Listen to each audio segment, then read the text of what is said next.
Welcome to Bite-Sized L&D, your quick, no-nonsense update on the latest in workplace learning. Today, we'll uncover the secrets to mastering delegation, a critical leadership skill that can boost revenue, develop your team, and help you avoid burnout. Plus, we'll share a powerful 5-step process to transform how you delegate. All right, let's get straight into it. Hey everyone, welcome to another episode of Bite-Sized L&D. I'm Donna, and as always, I'm joined by my insightful co-host. How are you doing today, Yakov? I'm doing great, Donna. Really excited about today's topic because it's something I see organizations struggling with all the time. We're talking about delegation, why it's absolutely critical for today's managers and leaders, and how L&D professionals can help their organizations master this skill. Oh, this is such an important topic. I was just reading that, according to research, leaders who effectively delegate can generate 33% more revenue than those who struggle with delegation. Yet so many managers find it difficult to let go of tasks. Why do you think that is? You know, it's fascinating. Many leaders rise to their positions precisely because they're good at executing tasks themselves. Then suddenly, they're expected to accomplish results through others, and it's a completely different skill set. I actually love this definition I heard recently. Delegation isn't just passing tasks down. It's passing tasks down with the explicit goal of growing your team members. That's a powerful reframe. So delegation isn't just about clearing your own plate. It's actually a development tool. Exactly. And when we look at it that way, it transforms how we approach delegation. Instead of thinking, I need to get this off my desk, the mindset becomes, who would benefit from taking on this challenge? I love that perspective. Let's back up a bit, though. What exactly makes delegation such a critical skill for today's leaders? Why are we focusing on this specifically? Great question. First, the pace of business today is unprecedented. Leaders simply cannot do everything themselves and still be strategic. Second, we're dealing with increasingly complex problems that require diverse perspectives and expertise. And third, employee expectations have changed dramatically. People want growth opportunities and meaningful work. That makes sense. So delegation addresses all three of those challenges. It frees up leader bandwidth, leverages diverse expertise, and creates development opportunities. You got it. But here's where it gets interesting from an L&D perspective. We see leaders intellectually agree with all of this, yet still struggle enormously with actually delegating effectively. Oh, talk to me about that. What are the common barriers you're seeing? From our work with organizations, we see several recurring themes. First is the I can do it better myself syndrome, leaders who believe no one can match their quality standards. Then there's the it's faster to do it myself than explain it mindset, the classic efficiency trap. Oh, I've definitely fallen into that one before. By the time I explain this, I could have done it 3 times over. Right? But that's such short-term thinking. Another big one is fear. Fear of becoming less valuable if you're not the one doing the work. Fear of team members outshining you. Fear of failure if the delegated task doesn't go well. That vulnerability is real. I think many leaders don't even realize that's what's holding them back. Absolutely. And then there are the logistical challenges. Not knowing how to delegate effectively, unclear communication, insufficient follow-up, micromanaging. These are all skills that can be taught, but many leaders haven't had that training. It sounds like L&D professionals must get pretty frustrated seeing these patterns play out across their organizations. Oh, for sure. The biggest frustration I hear from L&D colleagues is watching talented leaders burn out because they won't delegate, while simultaneously seeing team members disengage because they're not being challenged. It's this lose-lose scenario that could so easily be a win-win. That's heartbreaking, really. So let's talk solutions. What does effective delegation actually look like? I'd love to share some examples. Here's one I observed recently. A marketing director needed to present quarterly results to the executive team. Instead of creating the presentation herself, she delegated it to a promising analyst. But, and this is key, she didn't just hand it off. She clearly communicated why she chose him, what success looked like, and offered coaching throughout the process. And how did that turn out? The analyst knocked it out of the park. He brought insights the director hadn't even considered, gained visibility with executives, and developed presenting skills. Meanwhile, the director gained 10 hours back in her schedule and identified a potential successor. That's delegation at its best. That's a fantastic example of the win-win we're talking about. Can you share another scenario? Here's one that illustrates how delegation can work even in high-stakes situations. A CTO I worked with was known for being a technical genius, but also a bottleneck, because everything needed his approval.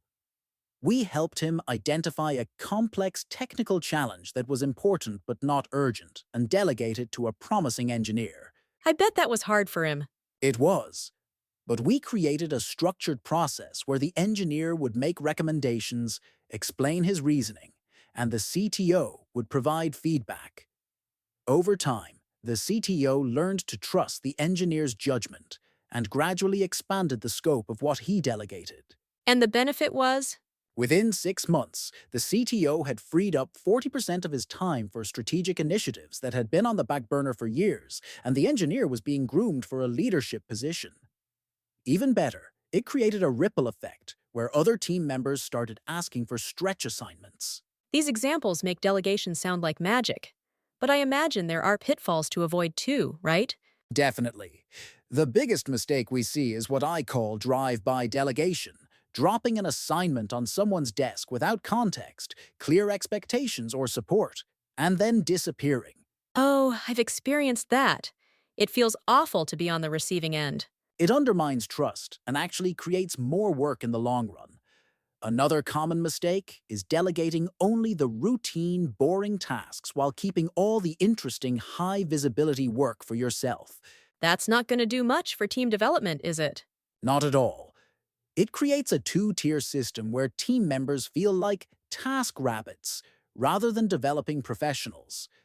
Effective delegation includes a mix of routine tasks and stretch assignments aligned with each person's development needs. So what would you say are the key principles of effective delegation? I think about it as a 5-step process. First, select the right person for the right task, considering both current skills and development needs. Second, clearly communicate the what, why, and how, the objective, importance, and parameters of success. Makes sense so far. Third, grant appropriate authority along with the responsibility. Nothing is more frustrating than being responsible for an outcome but not having the authority to make decisions. Fourth, provide support without micromanaging. And fifth, create feedback loops so both parties learn from the experience. That's a great framework. Now let's shift to the L&D perspective. How can learning professionals help address this skill gap in their organizations? L&D has a critical role here. First, by elevating delegation as a core leadership competency rather than an optional, nice-to-have skill. Second, by creating safe learning environments where leaders can practice delegation and receive feedback. Any specific training approaches you've seen work well? Role-playing exercises can be incredibly effective. Having leaders practice both delegating and receiving delegation helps build empathy for both sides of the equation. Peer coaching circles also work well, where leaders share delegation challenges and brainstorm solutions together. What about organizational systems and culture? I imagine those play a role too. Huge role. L&D needs to partner with HR to ensure performance metrics and rewards align with effective delegation. If leaders are only recognized for their individual contributions, why would they delegate? Similarly, if failure is severely punished, leaders won't risk delegating important tasks. So there needs to be organizational permission to delegate and develop others, even if it occasionally leads to mistakes. Exactly, the best organizations explicitly recognize and reward leaders who develop their team members through effective delegation. Some even include team member growth as a key performance indicator for managers. I love that. As we start to wrap up, what would you say are the most compelling benefits of delegation when it's done well? The benefits are tremendous at multiple levels.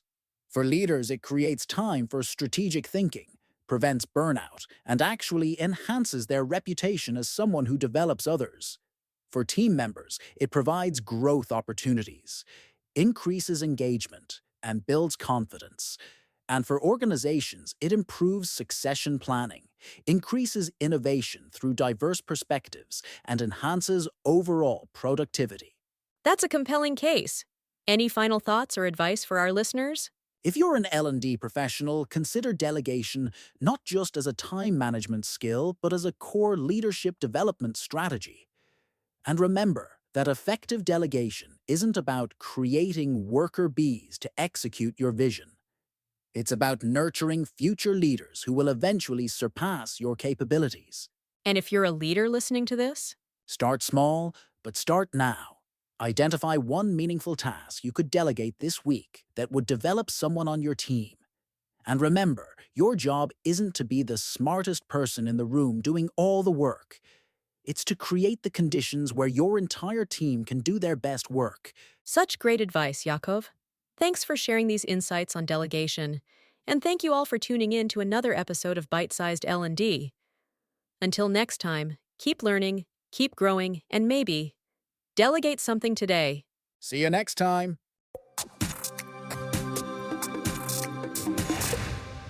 We've reached the end of today's podcast, where we delved into the art of delegation, exploring its impact on team growth and leader effectiveness, along with a helpful 5-step process to master this essential skill. Don't forget to like, subscribe, and share this episode with your friends and colleagues so they can also stay updated on the latest news and gain powerful insights. Stay tuned for more updates.